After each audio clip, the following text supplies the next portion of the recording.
अच्छा, मेरे मोबाइल में मेरे वाइफ का फोटो कम है, आपके मोबाइल में है, लगता है आप मुझे प्यार करते हैं। हाँ तो तारा मोबाइल में तारा बीबी के थोड़े फोटो मिली। तारा तो मोबाइल में तारा खाली दीदी लोग के फोटो भरल बा। रउआ सब के हमारा पर नइखे विश्वास। पहले हई काजल रगवानी वाला वीडियो देखी जा। उनके मोबाइल में मैंने कई लड़कियों के न्यूड वीडियो और स्क्रीनशॉट मारे हुए फोटोज बहुत देखे।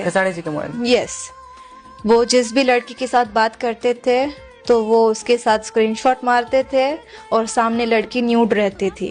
ऐसे हैं भोजपुरी के एक सेकेंड, वो ऐसे है न्यूड रहते थे लड़की और ये हंस रहे होते हैं। और हम कहत नु रही इनकरा अपना बीबी से ज्यादा इनकरा अपना दीदी से प्यार बा।